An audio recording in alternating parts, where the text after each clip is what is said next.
నమస్తే నాగేశ్వర్ గారు.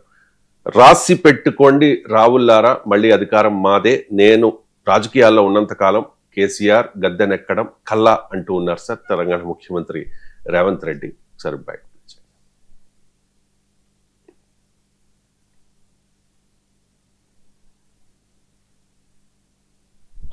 చంద్రశేఖర్ రావు గారు, తారక రామారావు గారు, హరీష్ రావు గారు, దయాకర్ రావు గారు, ఇట్లా చెప్పుకుంటూ పోతే వినోద్ రావు గారు, కుక్కట్పల్లి కృష్ణారావు గారు, రాసి పెట్టుకో 2029లో 2/3 మెజార్టీతోని ఈ రాష్ట్రంలో కాంగ్రెస్ ప్రభుత్వాన్ని ఏర్పాటు చేస్తా.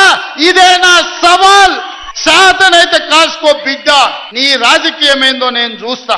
నేను రాజకీయం చేసినంత కాలం ఈ కల్వకుంట చూసేటోళ్ళు కాలకుంట విషం లాంటి కేసీఆర్ కుటుంబాన్ని అధికారులకు రానివ్వను. ఇదే నా శపథం, ఇదే నా శపథం. కొడంగల్ బిడ్డగా ఈ గడ్డ మీద నుంచి నేను శపథం చేస్తున్నా. నేను రాజకీయాలలో ఉన్నంతసేపు రాబోయే ఎన్నికల్లో కేసీఆర్ కుటుంబానికి అధికారం అనేది ఇక కళ. టిఆర్ఎస్ పార్టీ, కేసీఆర్ చరిత్ర గతమే. మీ పార్టీకి మీకు భవిష్యత్తు లేదు. ఎవడైనా చర్చించుకుంటే పొద్దుపోయినప్పుడు మాట్లాడుకోవడానికి పనికొచ్చే చరిత్రనే తప్ప భవిష్యత్తు తెలంగాణ రాష్ట్రానికి నీ తరఫున ఒరిగేది ఏమీ లేదు. టిఆర్ఎస్ కేసీఆర్ గతమే, తెలంగాణ భవిష్యత్తు కాంగ్రెస్. మీ గత చరిత్రతోని ఈడ ఒరిగేదేం లేదు. చంద్రశేఖర్ రావు గారు, తారక రామ్ రైట్ సార్. రావులే ఎందుకు రాసి పెట్టుకోవాలి సార్? రావులు రాసి పెట్టుకోండి అంటూ ఉన్నారు. అంటే రెడ్డి వర్సెస్ రావు రాజకీయం రేవంత్ రెడ్డి మొదలు పెట్టారనుకోవాలా? రేవంత్ వ్యూహం ఏంటి? అంటే మరి ఆ రావులందరూ పేర్లు తీశారు అంటే ఆ డౌట్ రాకుండా పోదు కదా. జగదీశ్వర్ రెడ్డి రాసి పెట్టుకో అల్లే కదా. సో జగదీశ్వర్ రెడ్డి ఇంకా ఈ కోల్కట్పల్లి కృష్ణారావు, దయాకర్ రావు వీళ్ళకన్నా కూడా వినోద్ రావుల కన్నా కాంగ్రెస్ పార్టీ పైన రేవంత్ రెడ్డి పైన ఎక్కువ అటాక్ జగదీశ్వర్ రెడ్డి చేస్తున్నాడు కదా. బీఆర్ఎస్ కూడా బహుశా వ్యూహాత్మకంగా జగదీశ్వర్ రెడ్డిని ముందు పెట్టి రేవంత్ను అటాక్ చేసినా చేయవచ్చు కూడా. సో అందువల్ల ఈ రాజకీయం అది స్పష్టంగా అర్థమవుతుంది. రావుల పేర్లంతా లిస్ట్ రాశారు కదా. కానీ ఇంట్రెస్టింగ్ ఏంటంటే కాంగ్రెస్లో కూడా జూపల్లి కృష్ణారావు ఉన్నాడు, ప్రేమ్ సాగర్ రావు ఉన్నాడు. బీఆర్ఎస్లో కూడా మీకు జగదీశ్వర్ రెడ్డి ఉన్నాడు, పల్లా రాజేశ్వర్ రెడ్డి ఉన్నాడు. అటు రెడ్లు ఉన్నారు, ఇటు రావులు ఉన్నారు. కానీ రాజకీయం అంటే అలాగే ఉంటుంది. ఆంధ్ర రాజకీయాలు చూస్తలేమా, జగన్మోహన్ రెడ్డి కమ్మాల పేర్లు పెట్టి విమర్శించిన సందర్భాలు ఉన్నాయి. ఏ వైసీపీలో కమ్మనైతే లేరా? ఉన్నా కూడా కమ్మ అని పెట్టి తిట్టేవాడు. పేరు పెట్టి, కులం పేరు పెట్టి. అమరావతి అంటే అది కమ్మల రాజధాని అని కూడా చెప్పేవాడు. అలాగే మీకు చంద్రబాబు నాయుడు, ముఖ్యంగా పవన్ కళ్యాణ్, లోకేష్లు అయితే జగన్ అని కొద్దిగా గ్యాప్ ఇచ్చి రెడ్డి అని నొక్కి చెప్పేవాళ్ళు. జగన్ రెడ్డి రాసుకో అని చెప్పేవాళ్ళు. జగన్ రెడ్డి అని చెప్పారు. కాంగ్రెస్ మరి టీడీపీలో రెడ్లు లేరా? సోమిరెడ్డి, చంద్రమోహన్ రెడ్డి, ఇట్లా చాలా రెడ్లు ఉన్నారు కదా. సో అందువల్ల ఆంధ్ర రాజకీయం తెలంగాణకు కూడా తాకుతున్నట్టు కనబడుతుంది. అందువల్ల రేవంత్ రెడ్డి కన్సాలిడేషన్ వల్ల తనకు వ్యక్తిగతంగా లాభం, కాంగ్రెస్ పార్టీలో ఇంటర్నల్గా కూడా లాభం. ఎందుకంటే తెలంగాణ రాజకీయాల్లో రెడ్ల ప్రాబల్యం అందరికీ తెలుసు. మీరు అసెంబ్లీలో తీయండి, మీరు వాళ్ళ జనాభాకు పోలిస్తే రెడ్డిస్ చాలా ఎక్కువ ఉంటారు. సో మీకు కంపారబుల్లీ సిగ్నిఫికెంట్ నెంబర్ రెడ్డి ఎమ్మెల్యేస్ ఉంటారు. సో తెలంగాణ రాజకీయాల్లో రెడ్లది ఆధిపత్యం అందరికీ తెలుసు. ఇప్పుడు కాదు, మీరు ఉమ్మడి ఆంధ్రప్రదేశ్ రాజకీయాల్లోనే మీరు తీసుకుంటే మీరు రెడ్ల ఇన్ఫ్లుయెన్స్ చాలా ఎక్కువ. వైఎస్ రాజశేఖర్ రెడ్డి, నదురుమల్లి జనార్దన్ రెడ్డి, కోట్ల విజయభాస్కర్ రెడ్డి, భవనం వెంకట్రామరెడ్డి, మర్రి చెన్నారెడ్డి, మీకు ఇలా రెడ్డిస్ చాలా ఎక్కువ మంది. మీకు బెజవాడ గోపాల్ రెడ్డి నుంచి మొదలు పెట్టుకుంటే చాలామంది, కాసు బ్రహ్మానంద రెడ్డి. సో ఆంధ్రప్రదేశ్ రాజకీయాల్లోనే రెడ్డిస్ డామినెంట్. మీకు తెలంగాణ రాజకీయాల్లో కూడా డామినెంట్. ఎందుకంటే రెడ్డిస్ ఉండే ప్రత్యేకత ఏంటంటే అసలు ఊర్లలో మీరు అంటే వెన్నుతో పెట్టిన విద్య అంటారే, బై బర్త్ పాలిటిక్స్, లీడర్షిప్ అలవాటై ఉంటుంది. ఊర్లలో పటేల అంటారు. సో ఆ రకంగా రెడ్ల డామినేషన్ తెలంగాణ రాజకీయాలు ఉన్నమాట నిజం. ప్రయోగాలు చేసి దెబ్బతిన్న సందర్భాలు కూడా ఉన్నాయి పార్టీలు. మీరు కాంగ్రెస్ పార్టీ 2014లో మీకు జానారెడ్డి లాంటి వెటరన్స్ ఉండగా ప్రయోగాత్మకంగా పొన్నాల లక్ష్మణ్ పిసిసి ప్రెసిడెంట్ చేశారు, బీసీని చేస్తే లాభపడుతుందని. కానీ ఎక్కడా ప్రయోజనం రాలేదు. దానికి పోగా కాంగ్రెస్ పార్టీ ఓడిపోయింది. బీజేపీ బీసీని ముఖ్యమంత్రి చేస్తా అని చెప్పి ప్రకటన చేసి ఉన్న బీసీ నాయకుడైన బండి సంజయ్ని తీసేసి కిషన్ రెడ్డిని పార్టీ రాష్ట్ర ప్రెసిడెంట్ చేశారు. సో అందువల్ల this indicates how Reddys influence politics ఉన్నారు. అంటే ఆ రకమైన రాజకీయం రాష్ట్రంలో ఉంది కనుక దాన్ని రైటా అంటే ఆంధ్రలైనా తెలంగాణ అయినా కులం ఆధారిత రాజకీయాన్ని నాగేశ్వర్ లాంటి వాళ్ళు అంగీకరించరు. కానీ నాగేశ్వర్ అంగీకరించకపోవడం కాదు కదా, క్షేత్రస్థాయిలో రాజకీయాలన్నీ కులాల చుట్టే తిరుగుతున్నాయి కదా. మనకు నచ్చినా నచ్చకపోయినా మళ్ళంటి వాళ్ళు ఇది ఎక్కడ అన్యాయం అన్నా, బట్ రియాలిటీ ఏంటంటే కులం పేరిట రాజకీయాలు జరుగుతున్నాయి. That's a fact of life. So అందువల్ల తెలంగాణ రాజకీయాల్లో రెడ్డిస్కున్న ప్రామినెన్స్, కాంగ్రెస్ రాజకీయాల్లో రెడ్డిస్కున్న ప్రామినెన్స్ రీత్యా ఈ రకమైన డైకాటమీ అంటే రావు వర్సెస్ రెడ్డి అని తేవడం ద్వారా రేవంత్ రెడ్డి అటు తెలంగాణ సమాజంలో విత్ ఇన్ ద కాంగ్రెస్ పార్టీలో తన పొజిషన్ కన్సాలిడేట్ చేసుకుంటున్నట్టు కనబడుతోంది. ఎందుకంటే అంతకు ముందు మీకు ఆ వ్యూహం అది చాలా స్పష్టంగా కనబడుతుంది. మీకు కాంగ్రెస్ పార్టీలో కూడా ఇప్పుడు రేవంత్ రెడ్డికి ఉన్న నల్గొండ ఖమ్మం బాంబులని కేటీఆర్ చెప్తాడే, ఆ నల్గొండ ఖమ్మం బాంబుల్లో రెడ్లే ఉన్నారు కదా చాలా మంది. సో నల్గొండ ఖమ్మం బాంబులో రెడ్లు అంటే రేవంత్ రెడ్డికి పోటీగా ఉన్న వాళ్ళలో కూడా రెడ్లు ఒక ఇన్ఫ్లుయెన్షియల్ సెక్షన్. సో అందువల్ల ఆ తన పొలిటికల్ కన్సాలిడేషన్, సమాజంలో పొలిటికల్ కన్సాలిడేషన్, పార్టీలో పొలిటికల్ కన్సాలిడేషన్కు రేవంత్ రెడ్డి ప్రయత్నిస్తున్నట్టుగా కనబడుతుంది. లేకపోతే ఆ రావుల పేర్లన్నీ లిస్ట్ తీసి రాహుల్లారా రాసి పెట్టుకోండి అని ఎందుకంటాడు, రాహుల్ బీఆర్ఎస్ నేతల్లారా రాసి పెట్టుకోండి అని అనడం ఓకే. ఇక రెండవది అటాక్ కేసీఆర్ మీద పర్సనల్ అటాక్. ఎందుకంటే కేసీఆర్ వర్సెస్ రేవంత్ అనే నెరేటివ్తో రేవంత్ రెడ్డి లాభపడ్డాడు, కాంగ్రెస్ లాభపడింది. మీకు 2024 కన్నా ముందు మీకు కేసీఆర్ స్టైల్ ఆఫ్ ఫంక్షనింగ్ పైన, కేసీఆర్ వ్యవహార సరళి పైన మీకు ప్రజలు వ్యతిరేక తీర్పిచ్చారు, స్పష్టంగా కనబడ్డది. అందుకే బండి సంజయ్ పెద్ద ఎత్తున యాంటీ కేసీఆర్ పొలిటికల్ క్యాంపెయిన్, ప్రజా సంగ్రామ యాత్ర చేసినప్పుడు బండి సంజయ్ రాష్ట్రంలో ఒక ప్రామినెంట్ లీడర్ అయ్యాడు, ఎమర్జ్ అయ్యాడు మీరు గమనిస్తే. అలాగే మీకు ఈటల రాజేందర్ కేసీఆర్తో డిఫర్ అయి బయటికి వచ్చాడు. హుజురాబాద్లో హీరో అయ్యి కేసీఆర్ భూమి ఆకాశాలు ఏకం చేసినా 25,000 మెజార్టీతో గెలిచారు. రఘునందన్ రావు దుబ్బాకలో కేసీఆర్ని ఛాలెంజ్ చేస్తే ఆయన 1000 ఓట్లతో ఎమ్మెల్యేగా గెలవగలిగాడు. అంటే 2024కు ముందు కేసీఆర్ని ఎవరు గట్టిగా వ్యతిరేకిస్తే వారు ఒక ప్రామినెంట్ పర్సన్స్గా ఎమర్జ్ అయ్యారు. రాజకీయాల్లోనే కాదు, ఆఖరికి మీకు యూట్యూబర్లలో కూడా కూడు కేసీఆర్ను తిడితే ఆ యూట్యూబర్లు ఎక్కడ లేని వ్యూవర్షిప్ తెచ్చుకున్నారు మీకు గమనిస్తే. ఇప్పుడు ఆ వ్యూవర్షిప్ లేదు. అంటే కేసీఆర్ పట్ల పొలిటికల్గా వ్యతిరేకత మొదలయ్యాక దాన్ని ఎవరు ఛాలెంజ్ చేస్తే, ఎవరు ఛాంపియన్ చేస్తే వారికి రాజకీయ వాతావరణం అనుకూలంగా మారింది.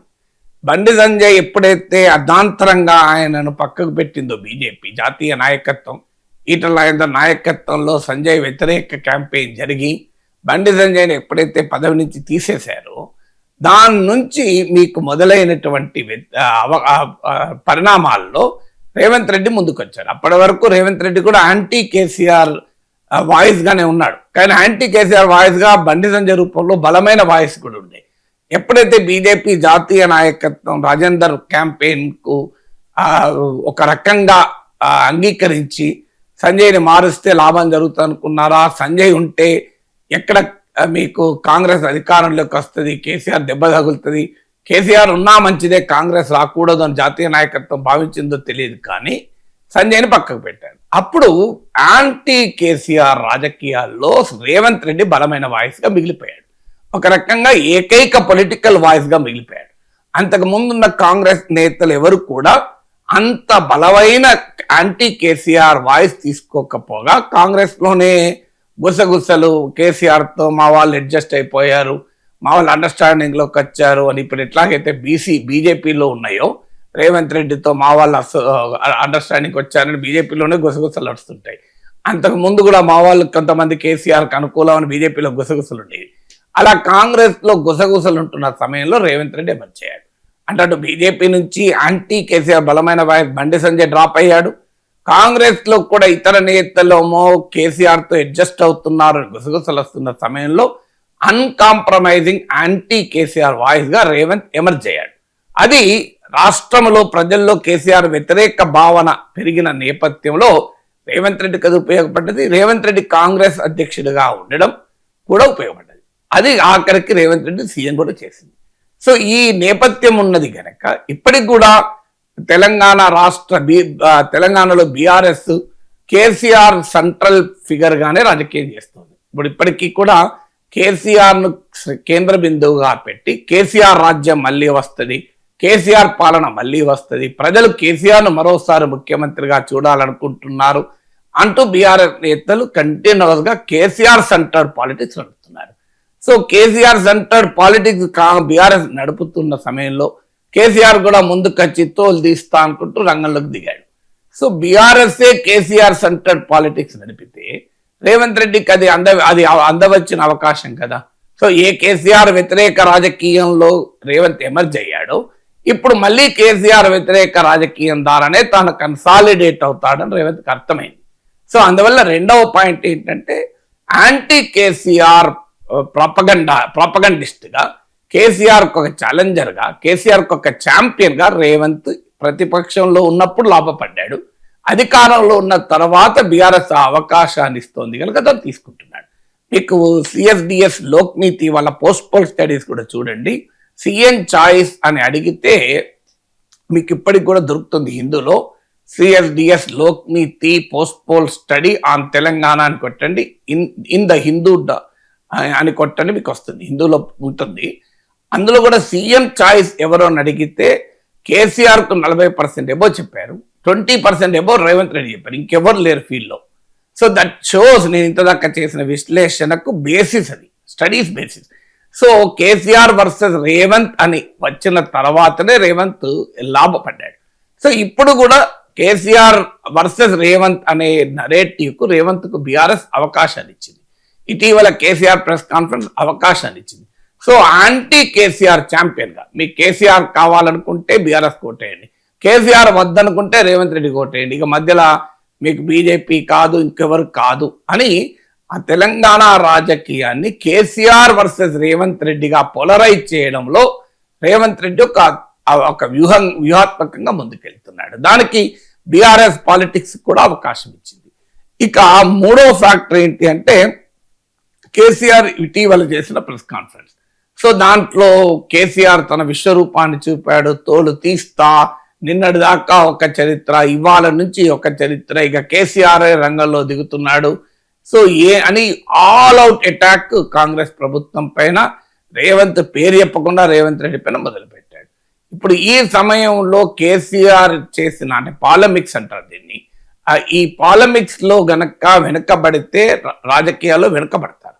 అందుకే రేవంత్ రెడ్డి కొడంగల్ సర్పంచ్ల సన్మాన సభను వేదికగా తీసుకొని కేసీఆర్ ఇటీవల తాజాగా ప్రారంభించిన పాలమిక్స్ యుద్ధాన్ని మరో తారస్థాయికి తీసుకెళ్లి కేసీఆర్ నీ సంగతి తెలుస్తా, నువ్వు నన్ను తోలు తీస్తా అంటావా, అసలు నిన్నే రాకుండా చేస్తా అంటూ పర్సనల్ గా కేసీఆర్ పైన, కేసీఆర్ ఫ్యామిలీ పైన రేవంత్ రెడ్డి అటాక్ చేయడం అనేది 3వ ఫ్యాక్టర్. సో 4వ ఫ్యాక్టర్ ఏంటంటే బీఆర్ఎస్ పొలిటికల్ వ్యూహంలో తెలంగాణ ఐడెంటిటీని తిరిగి రివైవ్ చేసి తెలంగాణ ఐడెంటిటీ ఆధారిత రాజకీయం చేయాలని బీఆర్ఎస్ చూస్తుంది.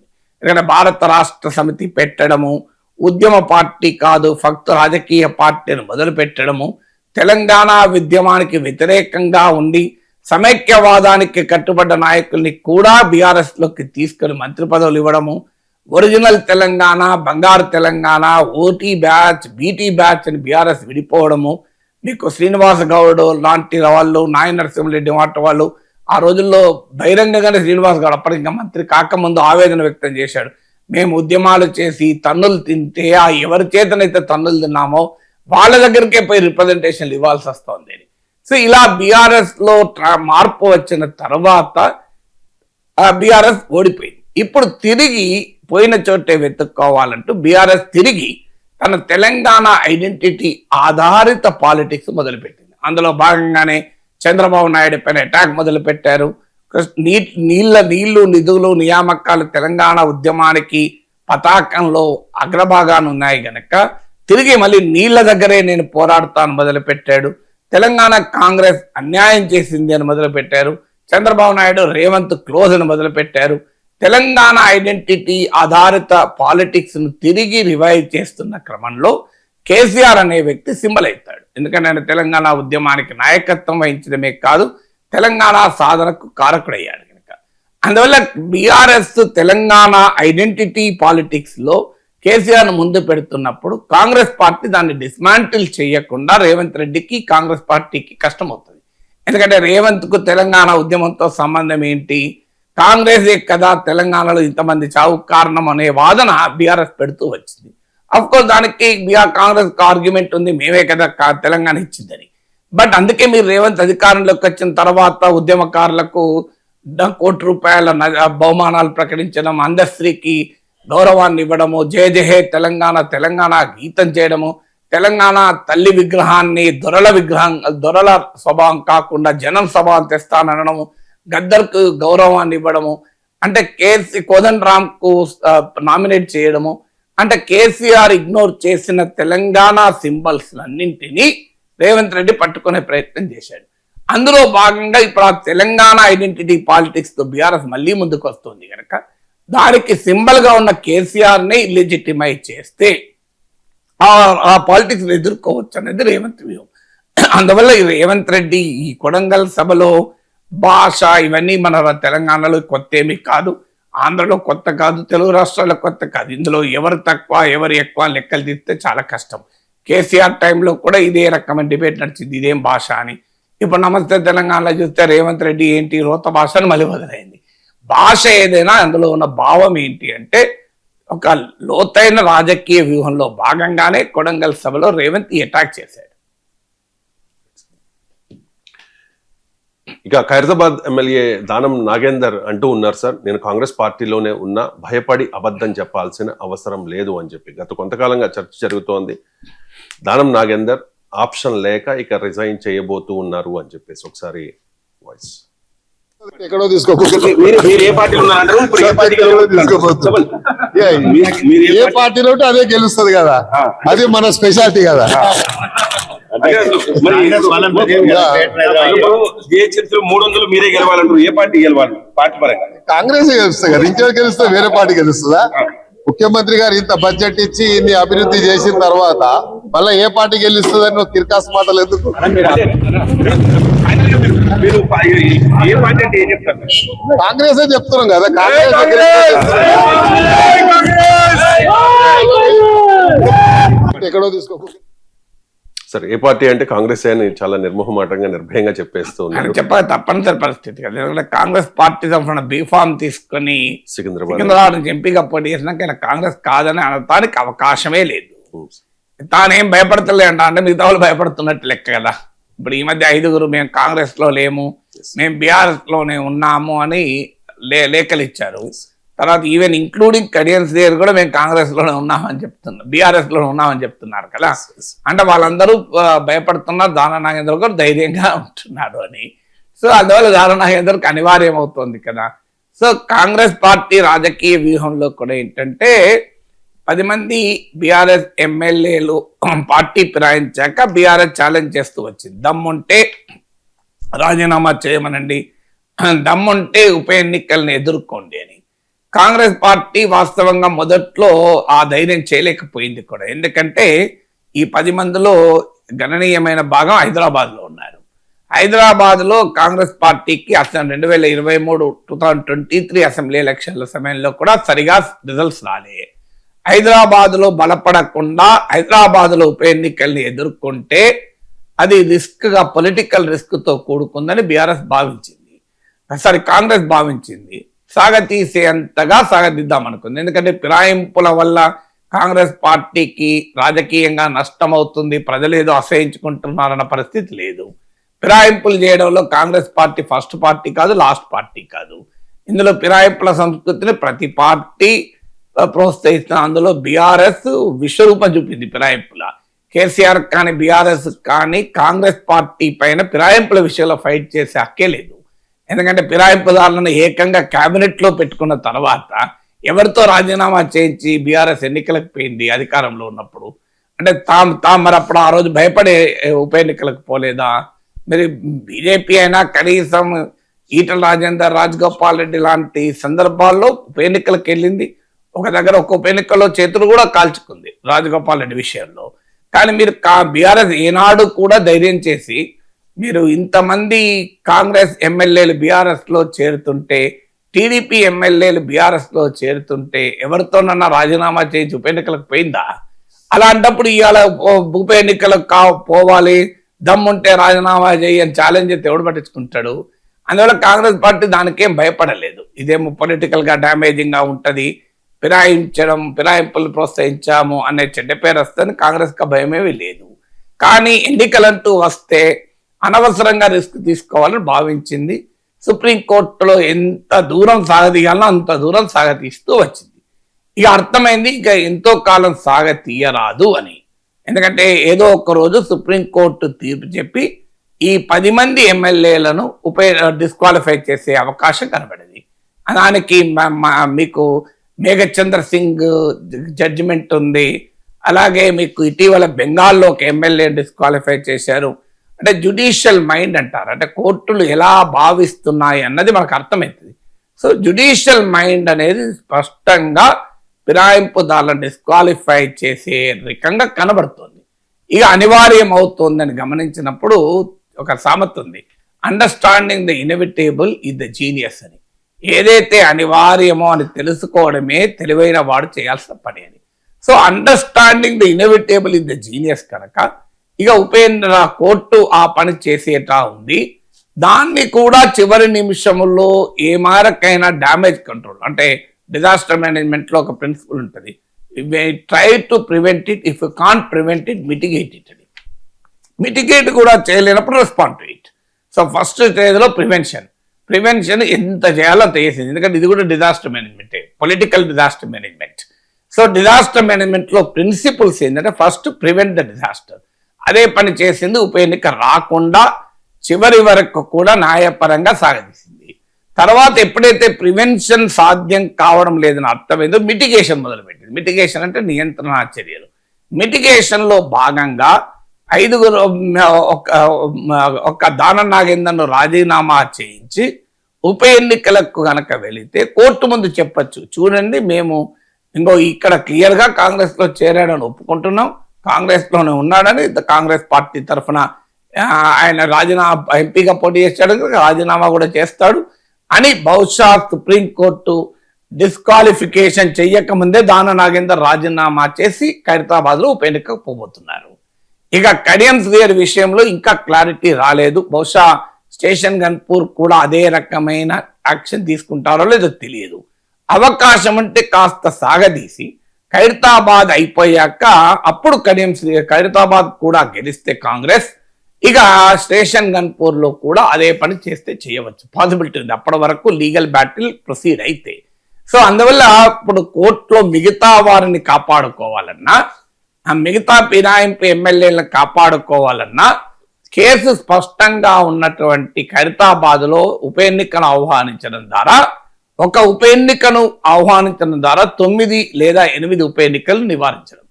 ఇది మిటిగేషన్ స్ట్రాటజీలో భాగంగా, పొలిటికల్ డిజాస్టర్ మిటిగేషన్ స్ట్రాటజీలో భాగంగా కాంగ్రెస్ పార్టీ దానం నాగేందర్ రూపంలో ఈ వ్యాఖ్యలు చేయించింది.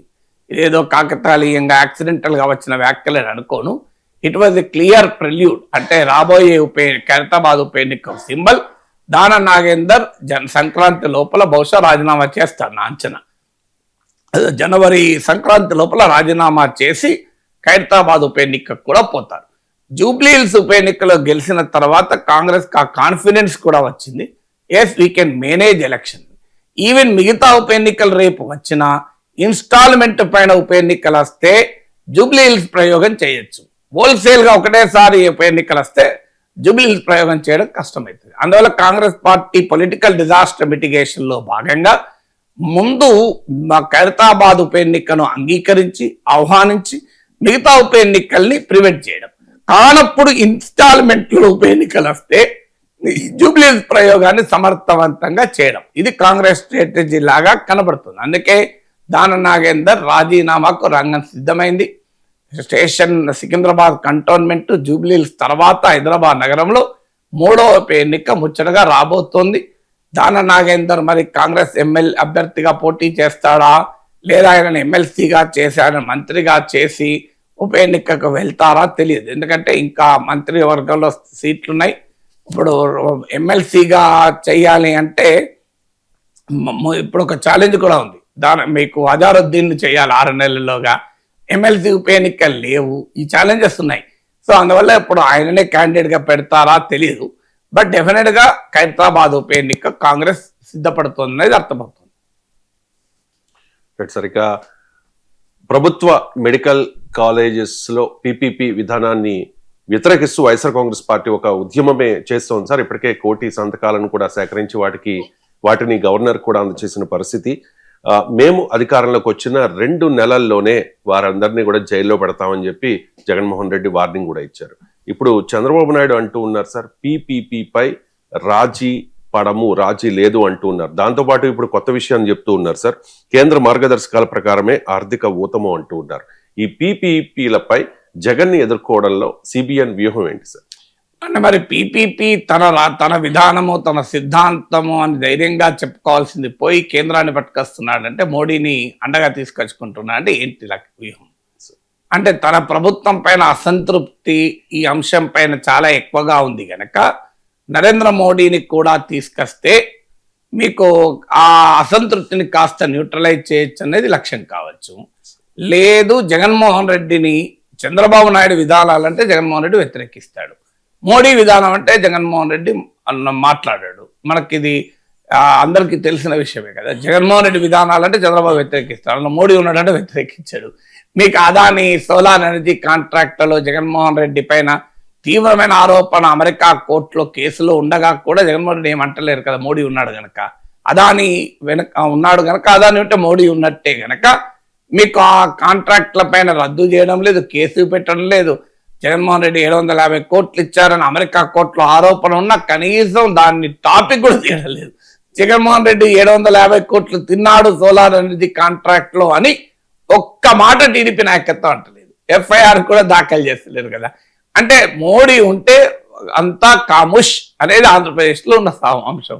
అందుకే జగన్మోహన్ రెడ్డిని నోరు మూయించటానికి మెడికల్ పీపీపీలో నీవు నా పైన అటాక్ చేస్తున్నావు కానీ ఇది మోడీ పైన అటాక్ చేసినట్టే అంటే జగన్ భయపడతాడు. ఎందుకంటే మోడీ అంటే అటాక్ విమర్శించడు కనుక అదొక ఎత్తుగడగా కేంద్రము మార్గదర్శకాలు అంటారు.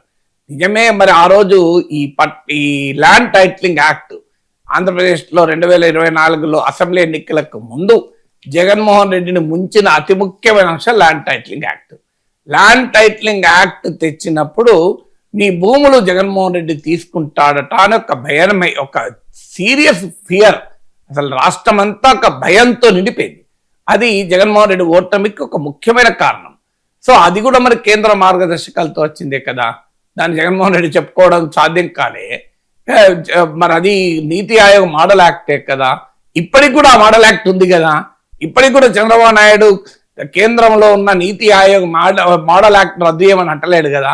ఆంధ్రప్రదేశ్లో దాన్ని రద్దు చేశాడు తప్ప దేశంలో దాన్ని రద్దు చేయమని తెలుగుదేశం కూడా అడగడం లేదు కదా. సో అందువల్ల మరి అది కూడా కేంద్ర మార్గదర్శకాలతోనే ల్యాండ్ టైటిలింగ్ యాక్ట్ జగన్ తెస్తే మరి అప్పుడేమో కేంద్ర మార్గదర్శకాలైనా మేము జగన్ అటాక్ చేస్తామన్నారు. ఇప్పుడు మరి చంద్రబాబు నాయుడు కూడా మళ్ళీ కేంద్ర మార్గదర్శకాలతోనే తెస్తున్నా అంటే ఎట్లా? అంటే ఆ కేంద్ర మార్గదర్శకం తప్పు, ఈ కేంద్ర మార్గదర్శకం రైట్ అవుతుందా? దాని లాజిక్ ఉండాలి కదా. ఇప్పటికీ చంద్రబాబు నాయుడు ఆ ల్యాండ్ టైటిలింగ్ యాక్ట్ తప్పని అనే ధైర్యం ఉన్నదా మోడీని? ఇప్పుడు మోడీ తెస్తున్నామో రైట్ అవుతుంది, జగన్ తెస్తే రాంగ్ అవుతుందా? సో ఇది ఎక్కడ రాజకీయం? సో అందువల్ల ఇప్పుడు కూడా ఏంటంటే పీపీపీల పైన కాక తగులుతోందంటారే, ఖచ్చితంగా చంద్రబాబు నాయుడు ప్రభుత్వం వ్యతిరేకతను ఎదుర్కొంటోంది. వివిధ సర్వేల్లో కూడా వ్యక్తమైందంటే 80% వరకు కూడా పీపీపీల మీద వ్యతిరేకత ఉంది.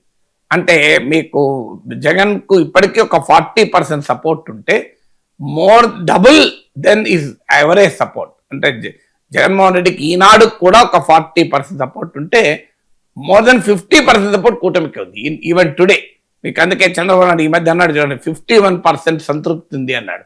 ఆయన ఇంకా 49% అసంతృప్తి ఉంది అన్న. నేను అంతా కూడా అనడం లేదు. జగన్కి ఇంకా 40% ఓట్ బేస్ అలాగే ఉంటే 50% ఓట్ బేస్ మీ కూటమికి ఉంది. కానీ ఈ మెడికల్ కాలేజీల విషయంలో మాత్రం 80% కూటమి విధానాలకు వ్యతిరేకంగా ఉంటే 20% మాత్రమే సమర్థిస్తుంది. అంటే అర్థమైంది, వైసీపీ సాంప్రదాయ ఓటు బేస్ దాటి స్వింగ్ ఓటర్లనే కాదు, చివరకు కూటమి ఓటర్లు, టీడీపీ ఓటర్లు కూడా పీపీపీ విషయంలో చంద్రబాబు ప్రభుత్వ వైఖరిని అంగీకరించడం లేదు. మీరు కావాలంటే ఇది క్షేత్రస్థాయిలో స్టడీ చేయండి, అర్థమవుతుంది. సో ఇది చంద్రబాబు నాయుడు కూడా ఈ ఫీడ్బ్యాక్ ఉంటుంది, ఉండదని కాదు కదా. సో అందువల్ల ఇది నష్టం జరుగుతోంది అనేది అర్థమైంది కనుకనే మరి ఏం చేయాలి అన్నప్పుడు దీన్ని మొత్తానికి రిపీల్ చేస్తే జగన్ పోరాటానికి తలవంచినట్లు అవుతుంది. అయినా ఇది పొలిటికల్ గా తమకు నష్టం జరుగుతుందా అని టీడీపీ నమ్మడం లేదు. ఈ అంశంలో వ్యతిరేకత ఉంటే ఉండవచ్చు, కానీ అదే చంద్రబాబు ప్రభుత్వ ఓటమికో కూటమి ఓటమికి కారణమవుతుందా? కాదు కదా. దానికి ఏమంత పొలిటికల్ గా ఇంపాక్ట్ ఉంటుంది అని కూటమి భావిస్తోంది.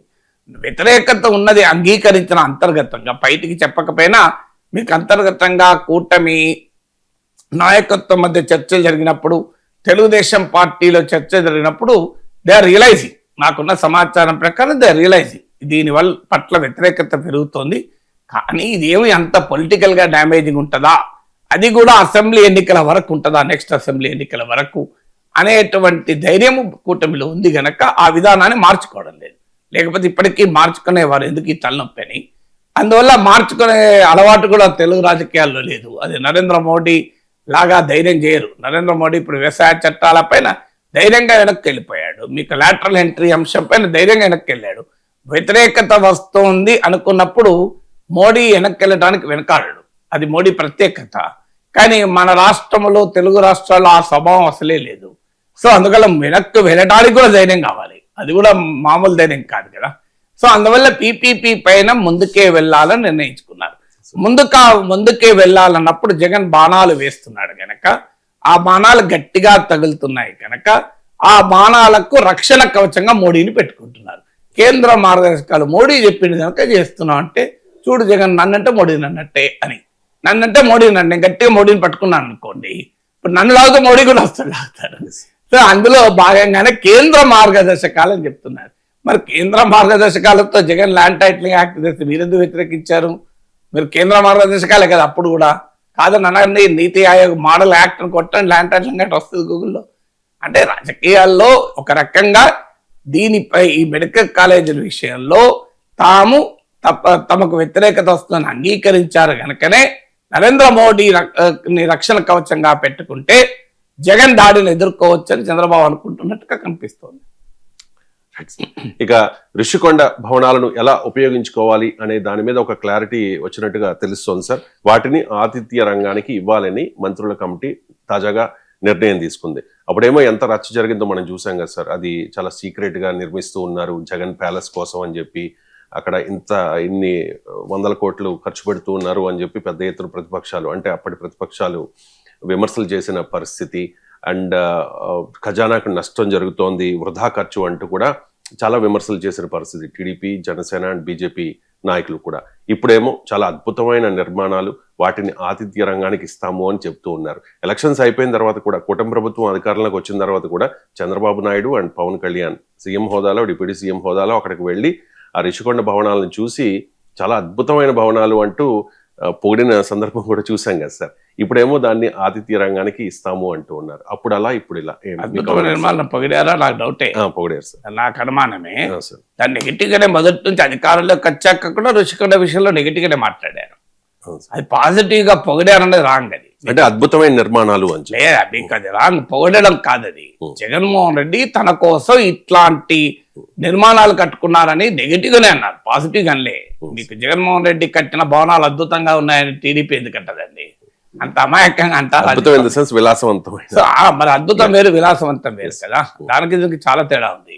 అద్భుతం అనేది పాజిటివ్ వర్డ్, పొగిడారు అన్నది పాజిటివ్ వర్డ్, విలాసవంతం అనేది నెగిటివ్ వర్డ్, అది విమర్శ వర్డ్. సో అద్భుతమైన నిర్మాణాలని పొగిడారు అన్నది కరెక్ట్ కాదు. మీ క్వశ్చన్లో తప్పు.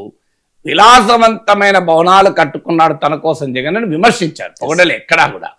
ప్రతిపక్షంలో ఉన్నప్పుడు అదే విమర్శించారు, అధికారంలోకి వచ్చాక కూడా అదే విమర్శించారు. మీరు చెప్పిన దాని ప్రకారం ప్రతిపక్షంలో ఉన్నప్పుడు విమర్శించారు, అధికారంలోకి వచ్చాక ఆ భవనాలను పొగిడారన్నది నిజం కాదు. అప్పుడైనా ఇప్పుడైనా విమర్శించారు. అది విలాసవంతమైన భవనాలనే విమర్శించారు. అద్భుతమైన భవనాలు కట్టామని జగన్మోహన్ రెడ్డి వైసీపీ అన్నది, కూటమి వాళ్ళు ఎప్పుడూ అనలేదు. అద్భుతం వేరు, విలాసం వేరు. అందువల్ల దీన్ని ఒకటి మనం అప్రిషియేట్ చేయాల్సింది ఏంటంటే, జగన్మోహన్ రెడ్డి లాగా కూలగొట్టడం లేదు కదా, ఆ మేరకు అప్రిషియేట్ చేయాలి కదా. ఇప్పుడు ప్రజల సొమ్ముతో కట్టారు, తప్ప ఒప్పు. అది ఋషికొండ ప్యాలెస్ కట్టడం తప్ప ఒప్ప పక్క పెడదాం. ప్రజల సొమ్ముతో కట్టారు. మీకు ప్రజల సొమ్ముతో కట్టినప్పుడు దాన్ని ఉపయోగించుకోవడం అనేది ప్రాగ్మాటిజం అవుతుంది తప్ప కూలగొట్టడం కాదు కదా. మీకు ఇక్కడ పోనీ కూలగొట్టినప్పుడు ఒక విధానపరంగా అది ప్రైవేటు వారు ఎవరు చేసినా కూలగొడతామని చెప్పి ప్రభుత్వమే ఇందుకు ముందుంటుంది పర్యావరణ పరిరక్షణ అని కనుక స్టాండ్ తీసుకుంటే తప్పులేదు. అప్పుడు కూలగొట్టినా నేను తప్పనను, ఎందుకంటే ఫర్ ఎ లార్జర్ కాజ్ చేస్తున్నారు. మీకు జగన్మోహన్ రెడ్డి ప్రజావేదిక కూల్చినప్పుడు కూడా నేను ఇదే చెప్పాను, నా వీడియో ఉంటుంది, అప్పుడు మాట్లాడింది 6-7 ఏళ్ల కిందది. ప్రజావేదిక కూల్చిపోయిన దాదాపు 5-6 లక్షల మంది చూశారు ఆ వీడియోను. అప్పుడు కూడా చెప్పింది ఏంటంటే, కృష్ణానదీ తీరాన ఉన్న అన్ని అక్రమ ప్రైవేటు కట్టడాలను కూడా మీరు కూల్చటానికి నాందిగా ప్రజావేదిక కూలిస్తే తప్పులేదు, ప్రభుత్వమే ఆదర్శంగా ఉండాలి కనుక. కానీ దీన్నొక్కటి కేవలం చంద్రబాబు నాయుడు కట్టాడన్న కసితో కక్షతో కూలిస్తే తప్పు అని ఆ రోజు టెస్ట్ ఏంటి అంటే, జగన్మోహన్ రెడ్డి ఫ్యూచర్లో ఏం చేస్తాడని టెస్ట్ అన్నాడు. ఏం చేశాడు? ఒక్కడంటే ఒక్క ప్రైవేట్ కట్టడాన్ని తొలగించలే. మీ కృష్ణానది తీరాన ఉన్న ఒక్క ప్రైవేట్ కట్టడాన్ని జగన్మోహన్ రెడ్డి కూల్చలే. మీకు పెద్దవాళ్ళ గెస్ట్ హౌజుల నుంచి మొదలుకొని అన్నట్లే ఉన్నాయి. అంటే క్లియర్గా జగన్మోహన్ రెడ్డి ప్రజావేదికను కూల్చడంలో పర్యావరణ పరిరక్షణ అనే నిబద్ధత ఎక్కడా లేదు. చంద్రబాబు నాయుడు కట్టాడు గనక దాన్ని భరించలేక ఆ కక్ష కసితో చేశాడు. రాష్ట్రాన్ని పాలించే నాయకుల కారకమైన కక్ష కసి ఉంటే మంచిది కాదు. అది ప్రజాహితమా కాదా అని చూడాలి తప్ప, తాను దేశించే వ్యక్తి చేశాడు గనక నేను దాన్ని నాశనం చేస్తాను అని అనుకుంటే అది చాలా పొరపాటు. చివరకు ప్రజలు దాన్ని క్షమించరు. అదే జరిగింది జగన్మోహన్ రెడ్డికి 11 సీట్లు రావటానికి. అమరావతి అనే రాజధాని అనే అంశంలో కూడా చంద్రబాబు నాయుడు మీద ఉన్న వ్యతిరేకత కాస్త అమరావతి పైన వ్యతిరేకతగా మారి అమరావతిని ద్వేషిస్తూ వచ్చారు. వ్యతిరేకమే కాదు, ఇప్పటికీ అమరావతిని ద్వేషిస్తున్నారు. విచిత్రం ఏంటంటే, శ్మశానం అన్నారు, ఆడ ఇప్పటికీ వేశ్యల రాజధాని అంటున్నారు. ఎన్ని రకాలుగా ద్వేషించాలని రకాలు ద్వేషిస్తున్నారు. ఏంది అమరావతిలో వైసీపీకి బలం లేదా అంటే, 2019లో మంగళగిరిలో తాటికొండలో వైసీపీ గెలిచింది, అయినా ఎందుకు ద్వేషిస్తున్నారు అంటే, అమరావతి అంటేనే చంద్రబాబు నాయుడు అని జగన్ గుర్తొస్తున్నాడు. అమరావతి అంటే అక్కడున్న ప్రజలు, అక్కడున్న తమ నాయకులు కూడా ఉన్నారు అనేది మర్చిపోతున్నారు. సో ఇప్పుడు అలాగే ఈ ప్రజావేదిక విషయంలో కూడా అదే రకమైన చంద్రబాబు పైన ద్వేషం. జగన్ చేస్తున్న పెద్ద పొరపాట్లు ఏంటి అంటే, అనుక్షణము చంద్రబాబు పైన ద్వేషంతో రగిలిపోతున్నాడు. ఈ ద్వేషంతో రగిలిపోవడం వల్ల తన విధానాల్ని ఆ ద్వేషపూరితమైన భావనే డామినేట్ చేస్తుంది. అదే అమరావతి విషయంలో చేశాడు, అదే ప్రజావేదిక విషయంలో చేశారు. అందువల్ల దానివల్ల నష్టపోయారు. ప్రజావేదిక కూల్చి ప్రజాధనాన్ని నష్టం చేశారు. ప్రజావేదిక కూల్చడంతో జగన్మోహన్ రెడ్డి పాలన ఇమేజ్ కాస్త పబ్లిక్ పర్సెప్షన్లో విధ్వంసక విధానము అని భావన క్రియేట్ చేస్తానికి టీడీపీకి అవకాశం వచ్చింది. అక్కడ నుంచే స్టార్ట్ అయింది కదా విధ్వంసము. అమరావతి విధ్వంసము, ప్రజావేదిక విధ్వంసము, పోలవరం విధ్వంసము, రాజధాని విధ్వంసం అని మొదలైంది అక్కడ. సో అందువల్ల జగన్మోహన్ రెడ్డి చాలా పెద్ద తప్పు చేశాడు అది. కానీ చంద్రబాబు నాయుడు ఆ జాగ్రత్త పడ్డాడు. మీకు ఏదో జగన్ కట్టాడు గనక దానిపైన దేశంతో నేను ఈ భవనాల్ని వాడకుండా అలాగే ఉంచుతాను, మ్యూజియం లాగా అలా కనబడేలా, లేక వాటిని కూలగొడతాననే స్టాండ్ తీసుకోకుండా వాటిని ఆల్టర్నేటివ్గా ప్రొడక్టివ్గా వాడతానని తీసుకునే నిర్ణయాన్ని ఆహ్వానించాలి. ఎందుకంటే అల్టిమేట్గా ఇది ప్రజల సొమ్ము. ఎవరు ఎందుకు కట్టినా, ఆ కట్టడాన్ని మనం వ్యతిరేకించినా అంగీకరించినా, బట్ అల్టిమేట్గా ప్రజల సొమ్ముతో కట్టిన దాన్ని ప్రజోపయోగంగా ఉండాలి తప్ప అది వేస్ట్గా ఉండకూడదు. ఇది మొదటిగా. అందువల్ల దీన్ని ఆతిథ్య రంగానికి, హాస్పిటాలిటీ సెక్టార్కి ఇచ్చి దీన్ని ప్రొడక్టివ్గా యూటిలైజ్ చేసుకుంటాము అంటే డెఫినెట్గా ఆహ్వానించాలి. అయితే ఇక్కడ వైసీపీ వాదన ఏంటి? చూడండి, మేము కట్టిన భవనాలు ఇంత బాగా ఉపయోగపడుతున్నాయి కదా, మరి ఆ రోజు ఇది విలాసవంతము, వృధా ఖర్చు అన్నారు కదా అని. వృధా ఖర్చు అని ఎందుకు వచ్చిన చర్చ? మొదటి నుంచి కూడా జగన్మోహన్ రెడ్డి ఇది రాజధానిగా విశాఖను మారుస్తున్నాను కనుక దీన్ని ఒక హాస్పిటాలిటీ సెక్టార్ టూరిజం రంగానికి తలమానికంగా రుషికొండ వాడుతాను అని ఉంటే ఇంత వివాదం అయ్యేది కాదు. కానీ దానిపైన ఏమీ అనకుండా స్పెక్యులేషన్ ఇచ్చారు. ముఖ్యమంత్రి క్యాంప్ ఆఫీసు అని చర్చ జరుగుతున్నా ఎక్కడా దాన్ని ఖండించలేదు జగన్. నేనెందుకు అంత విలాసవంతమైన భవనంలో ఉంటాను, నాకేం అవసరము, అది రాష్ట్రం కొరకు కడుతున్నాము, విశాఖను రాజధాని చేయబోతున్నాం కనుక ఒక టూరిస్ట్ ఐకాన్ గా నిర్మిస్తున్నాం అని చెప్పి ఉంటే ఈ వివాదం వచ్చేదే కాదు కదా. తన పైన తన విలాసాల కొరకు వాడుకుంటున్నాడు, చూడు కమ్మోడికి ఇంత కాస్ట్ పెడుతున్నాడు అన్నప్పుడు ఒక్క మాట ఆయన అన్నాడా అంటే ఖచ్చితంగా జగన్మోహన్ రెడ్డి దాన్ని తన సొంత ఆఫీస్ ఇంటిగా వాడుకుంటాడు అనే అనుమానం బలపడింది కదా. దాని ఎక్కడ వైసీపీ ఖండించలేదు. ఒకసారి అదన్నారు, ఒకసారి గవర్నర్ వస్తే ఉంటాడన్నారు. ఇప్పుడు ఈ మధ్యనైతే పుతిన్ వస్తే అక్కడ ఉంటాడు అన్నారు. పుతిన్ ఎందుకు వస్తాడు, పుతిన్ ఎప్పుడో 10 ఏళ్ళకి ఒకసారి పుతిన్ వస్తే పుతిన్ కొరకు అన్ని 100 కోట్లు ఎందుకు తగిలేస్తాం, పుతిన్ వస్తే ఉండటానికి విశాఖలో ఇంకే ప్లేసే లేదా, పుతిన్ కొరకు మనము ఋషికొండ ప్యాలెస్ కట్టాం కదా, పుతిన్ కావాలంటే రేపు క్రెమ్లిన్ కడతామా, పుతిన్ వస్తున్నాడని క్రెమ్లిన్ కట్టి, ట్రంప్ వస్తున్నాడని వైట్ హౌస్ కట్టి, మీకు పారిస్ ప్రెసిడెంట్ వస్తున్నాడు ఇంకో ప్యాలెస్ కట్టి, యుఏఈ రాజు వస్తున్నాడు మరో ప్యాలెస్ కడతామా, మనకేం పర్లేదా, పుతిన్ వస్తే పుతిన్ ఉండే చోట పుతిన్ ఉంటాడు, పుతిన్ కొరకు క్రెమ్లిన్ రాదు కదా, మీకు ట్రంప్ కొరకు వైట్ హౌస్ రాదు. కానీ ఈ మధ్య కూడా జగన్మోహన్ రెడ్డి ఇది పుతిన్ వస్తే ఉంటాడు అని అంటే వల్ల ఋషికొండ విషయంలో వైసీపీ నరేటివ్ ఫెయిల్ అయింది. ఈవెన్ ఇప్పటికైనా ఎస్ ఇది మేము ఆ రోజు కూడా మా కొరకు కట్టుకోలేదు, టూరిజం పర్పస్ కట్టామని ఆ రోజే అన్నింటి ఒక ఆర్డర్ జీవో తీసుంటే ఈ పంచాయతీ ఉండేది కాదు కదా. సో జీవో తీయలేదు, అందువల్ల జగన్మోహన్ రెడ్డి తన కొరకే కట్టుకున్నాడు ఈ అందమైన ప్యాలెస్ ను, ఈ విలాసవంతమైన ప్యాలెస్ అనే విమర్శ మొదలైంది. సో కారణం ఏదైనా ఇప్పుడు దాన్ని ఆతిథ్య రంగానికి వాడడం it is very healthy decision. So రాష్ట్ర ఎకానమీకి అది ఉపయోగపడితే అంతకన్నా సంతోషం ఏంటి సార్. ఇవాళ మాజీ ప్రధాని అటల్ బిహారీ వాజ్పేయి జయంతి సార్. అమరావతిలో సుపరిపాలన దినోత్సవ బహిరంగ సభ జరగబోతోంది. 14 అడుగుల వాజ్పేయి విగ్రహావిష్కరణ కూడా జరగబోతోంది. సీఎం చంద్రబాబు పాల్గొంటారు, అలాగే కేంద్ర మంత్రి శివరాజ్ సింగ్ చౌహాన్ ముఖ్య అతిథిగా రాబోతూ ఉన్నారు.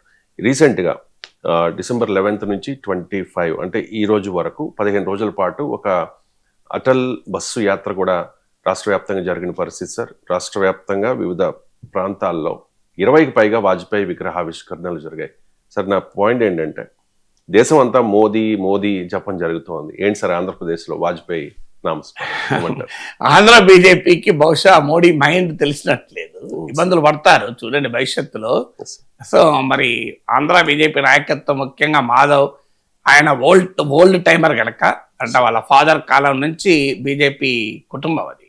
So is a committed BJP RSS శిబిరంలో పెరిగిన వ్యక్తి గనక ఆ వాజ్పేయి కాలపు బీజేపీకి ప్రతీక. వాళ్ళ ఫాదర్ కూడా ఆ రోజుల్లో బీజేపీ రాష్ట్ర అధ్యక్షుడిగా పనిచేశారు అటల్ బిహారీ వాజ్పేయి టైంలో. సో మరి చేస్తున్నారు, కానీ ఇది మాధవ్కు నష్టమే జరుగుతుంది నా అంచనా. మోడీ అమిత్ షాలు దీన్ని గౌరవిస్తారు, ఆహ్వానిస్తారని అనుకోను. ఇది రాబోయే కాలంలో తెలుస్తుంది మనకు. ఆంధ్ర బీజేపీ ఖచ్చితంగా దీనికి వాజ్పేయి యాత్ర జరిపినందుకు జాతీయ నాయకత్వం ఏదో ప్రశంసిస్తారనుకుంటే పొరపాటు. ఏమీ అనలేరు, ఎందుకంటే వాజ్పేయి పేరిట యాత్రలు చేస్తే ఏమంటారు, మోడీ అనలేడు, అమిత్ షా అనలేడు. కానీ జరగాల్సింది జరుగుతుంది, మీరు ఫ్యూచర్లో చూడండి. ఇవాళ నేను డిసెంబర్ 25న చెప్తున్నా, మీరు రాసి పెట్టుకోండి, కావాలంటే జరగబోయేది ఏంటో తెలిస్తే అప్పుడు మళ్ళీ మాట్లాడతాను. ఎందుకంటే నాకున్న సమాచారం ప్రకారం అమిత్ షాను ఆహ్వానించారు, కానీ అమిత్ షా రావడం లేదు. దాన్ని బట్టి అర్థమవుతుంది కదా.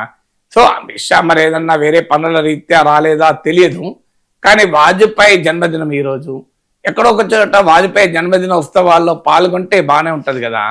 మన అమిత్ షా రాకుండా శివరాజ్ సింగ్ చౌహాన్ వస్తున్నాడు అంటే వాజ్పేయి లెగసీకి, వాజ్పేయి అద్వానీల లెగసీకి ఒక రకంగా కనుమరుగు చేసిన మోడీ అమిత్ షాలు కాకుండా మోడీ అమిత్ షాలకు ఒక ప్రత్యామ్నాయంగా ఉండే శివరాజ్ సింగ్ చౌహాన్ వస్తున్నాడు. So it sense a strong political message కదా, that itself sense a strong political message.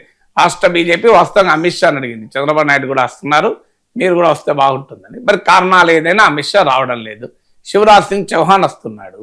So అందువల్ల మనందరికీ తెలుసుగా వాజ్పేయి పట్ల మోడీకి అమిత్ షాకి వ్యతిరేకత ఉంటుందని అనడం లేదు.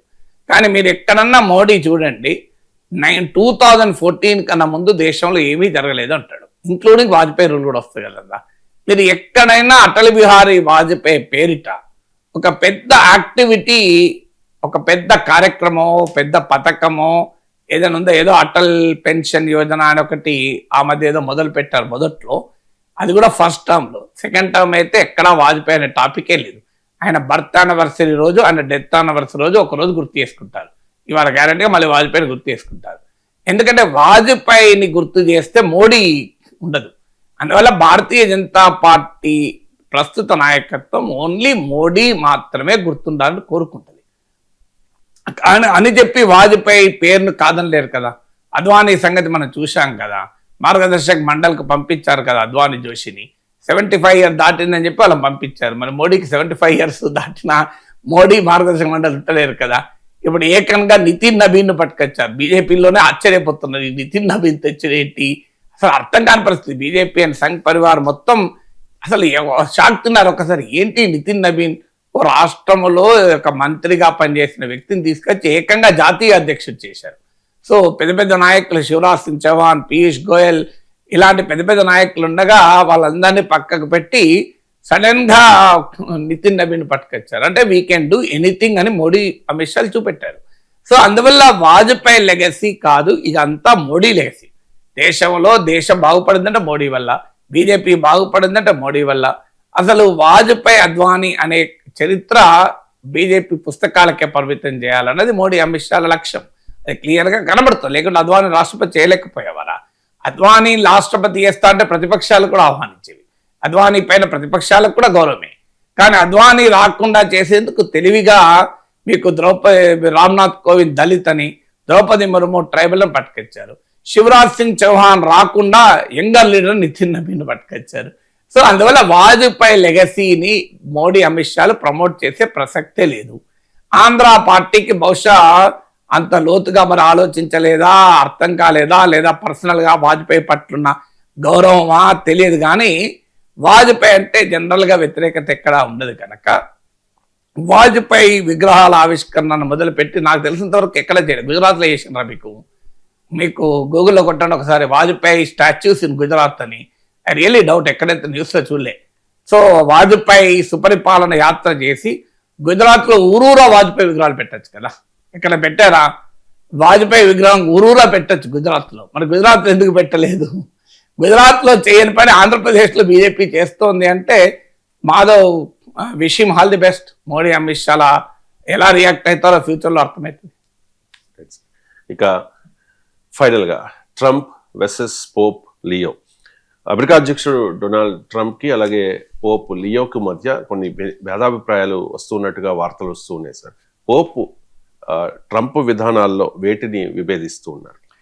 వార్తలు రావడం ఏంటి, బహిరంగంగానే మాట్లాడారు కదా. అంటే Pope Leo is the first American Pope in the history of Vatican. Vatican చరిత్రలో మొదటి అమెరికన్ పోప్. సాధారణంగా పోపు రాజకీయ పరమైన అంశాల పైన దూరంగా ఉంటారు. జనరల్గా వరల్డ్ పీస్, శాంతి, మానవత్వం ఈ అంశాల పైన మాట్లాడుతుంటారు పోప్ సందేశాలు. సో పొలిటికల్లీ సెన్సిటివ్ అంశాల పైన రియాక్ట్ కారు. కానీ ట్రంప్ పాలసీస్ పైన ప్రస్తుత పోప్ ఓపెన్ గానే విమర్శిస్తున్నారు. సో ఇది సంథింగ్ అన్యూజువల్ నిజంగా చెప్పాలంటే. అసలు వేరే వాళ్ళైతే ఉతికి ఆరేయాలి ట్రంప్, కానీ పోపు అభిప్రాయాలు బహిరంగంగా వ్యక్తం చేసినా ట్రంప్ ఎక్కడ రియాక్ట్ అవుతలేడు. నేను చూడలేదు ఆ విమర్శల్ని అన్నాడు అడిగితే. మీకు దానికి కూడా రీజన్స్ ఉన్నాయి, చెప్తాను. సో పోపు అయితే ట్రంప్కు వాటికన్కు మధ్య ఈ డిఫరెన్సెస్ కొత్త ఏమి కాదు. ట్రంప్ ఫస్ట్ టర్మ్లో ఉన్నప్పుడు కూడా అప్పుడు పోప్ ఫ్రాన్సిస్ ఉండే. పోప్ ఫ్రాన్సిస్ కూడా ట్రంప్ విధానాలతో విభేదిస్తే ట్రంప్ విమర్శించాడు కూడా పోప్ ఫ్రాన్సిస్ను. ఈ పొలిటికల్గా పోప్ ఇలా ప్రవర్తిస్తున్నాడు అని కూడా, పొలిటికల్ పోప్ అని కూడా విమర్శించాడు. సో ఎందుకంటే పోప్ అనేది ప్రపంచవ్యాపితంగా కాథలిక్ క్రిస్టియన్లకు దేవుడు లాంటి వాడు. సో అందువల్ల అతన్ని అటాక్ చేయాలి అంటే దాని ఇంప్లికేషన్స్ కూడా చాలా ఎక్కువగా ఉంటాయి. అందువల్ల క్యాథలిక్స్లో మీకు రైట్ వింగ్, కన్జర్వేటివ్, కథోలిసిజం ఎక్కువ. సో అందువల్ల పోపును విమర్శించాలంటే ఆ ధైర్యం కూడా చేయాలి. ఇప్పుడైతే ట్రంప్ అంటలేడు, ఎందుకంటే మీకు క్యాథలిక్స్లో మీకు 1 out of 5 అమెరికన్స్ అంటే నియర్లీ 20% అమెరికన్స్ వాళ్ళు ఐడెంటిఫై అవుతారు, వాటికన్ క్యాథలిక్ చర్చ్తో ఐడెంటిఫై అవుతారు. అందులో వైట్ క్యాథలిక్స్ ఉంటారు, నాన్ వైట్ క్యాథలిక్స్ ఉంటారు. సో వైట్ క్యాథలిక్స్ ముఖ్యంగా రైట్ వింగ్ క్యాథలిక్స్ ట్రంప్కి అనుకూలంగా ఉన్నారు. ఇప్పుడు జేడి వ్యాన్స్, మార్కో రుబియో వీళ్ళందరూ కూడా అందుకు ఇండికేషన్. కానీ అందులో కేవలం వైట్ క్యాథలిక్స్ ఉండరు. ఒక 37% ఆఫ్ ది అమెరికన్ క్యాథలిక్ పాపులేషన్లో హిస్పానిక్ క్యాథలిక్స్ ఉంటారు. అంటే non white Catholics 37% Hispanic Catholics ఉంటారు. అందువల్ల అటు పోపు పైన వ్యతిరేకిస్తే సో క్యాథలిక్స్ ట్రంప్కు అనుకూలంగానే ఓటు వేశారు. ఎక్కడ వ్యతిరేకత వస్తుందో అని ట్రంప్ వెనుకాడుతున్నాడు. పోపు ఏమో 2 అంశాలపైన ఓపెన్ గా ట్రంప్తో విభేదించాడు. ఒకటి ఇమ్మిగ్రేషన్ విషయంలో. ఎందుకంటే ఈ పోప్ లియో పెరిగిన వాతావరణం కూడా, ఈయన పెరూలో పెరిగాడు, వర్కింగ్ క్లాస్ లో పెరిగాడు, వర్కింగ్ క్లాస్ నేపథ్యం నుంచి వచ్చాడు.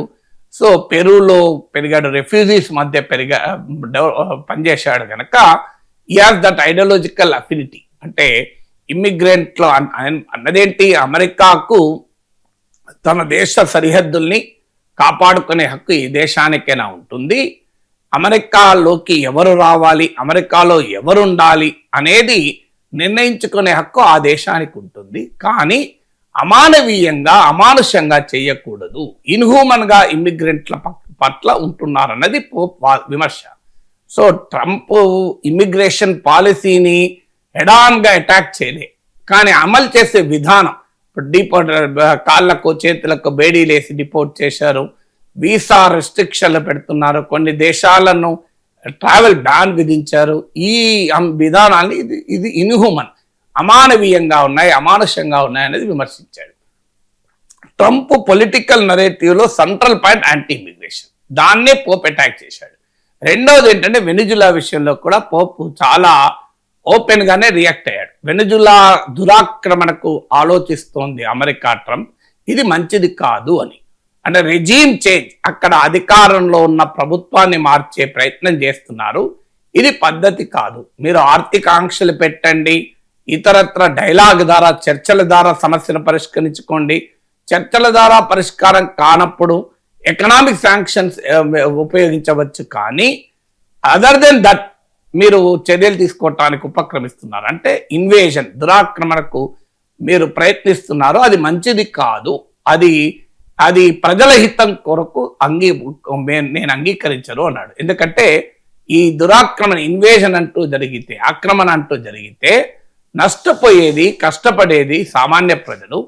అధికారంలో ఉన్న వారికి ఏమీ కాదు, బలం పెద్దవాళ్ళకి ఏమీ కాదు, సామాన్యుడు నష్టపోతాడు. అందుకొరకు ప్రజాహితం కొరకు దీన్ని సామరస్యంగా పరిష్కరించుకోవాలి అని వెనిజులాలో ట్రంప్ వ్యూహం. అంటే అక్కడ మదురో ప్రభుత్వాన్ని కూల్చాలి, మదురో వ్యతిరేకంగా పనిచేస్తున్న ఆపోజిషన్ లీడర్కి అధికారాన్ని ఇవ్వాలి అని ట్రంప్ చేస్తున్న ప్రయత్నాలు వ్యతిరేకించారు.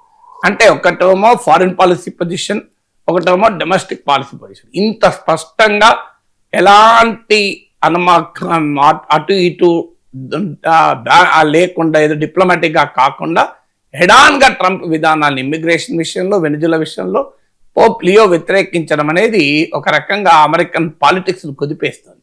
ఎందుకంటే ఇంత స్పష్టంగా ఒక పొలిటికల్ స్టాండ్ తీసుకోవడం, క్లైమేట్ చేంజ్ పైన కూడా అలాగే స్టాండ్ తీసుకున్నారు. నార్మల్ గా పొలిటికల్ కాంట్రవర్సీస్ కు, పొలిటికల్లీ సెన్సిటివ్ ఇష్యూస్ కు దూరంగా ఉండే వాటికన్ ఈరోజు ఈ స్టాండ్ తీసుకోవడం అనేది డెఫినెట్ గా ట్రంప్ కు ఛాలెంజ్. ఎందుకంటే అమెరికాలో లక్షలాది మంది కేథలిక్ ఓటర్స్ డెఫినెట్ గా పోప్ మాటల ప్రభావం ఖచ్చితంగా వాళ్ళపైన ఉంటుంది. అందువల్ల they are worried. Even immigration కు వ్యతిరేకంగా ఈవెన్ కొంతమంది కేథలిక్ ప్రీచర్స్ కూడా రంగంలోకి దిగి పోరాడుతున్నారు. ఎందుకంటే ఈ మతపరమైన ప్రచారకుల్లో కూడా, అంటే కేథలిక్ ప్రీస్ట్లో కూడా ఇమ్మిగ్రెంట్స్ చాలా మంది ఉన్నారు. వాళ్ళు ఓపెన్ గానే ఇమ్మిగ్రేషన్, కస్టమ్స్ అండ్ ఎన్ఫోర్స్మెంట్ ముందు ధర్నాలు, నిరసనలు కూడా తెలిపారు. సో అందువల్ల కేథలిక్ చర్చిలోనే ఉన్నటువంటి అభిప్రాయాలను పోప్ రిఫ్లెక్ట్ చేశాడు. ఎందుకంటే పోప్ పర్సనల్ నేపథ్యం కూడా ఆ వర్కింగ్ క్లాస్ ఫ్యామిలీస్ మధ్య పెరిగాడు కనుక, వాళ్ళ కష్టాలు, బాధలు చూసినోడు కనుక రియాక్ట్ అయ్యాడు. సో డెఫినెట్ గా పోప్ లియో తీసుకున్న స్టాండ్ ఆహ్వానించాలి. Thank you so much.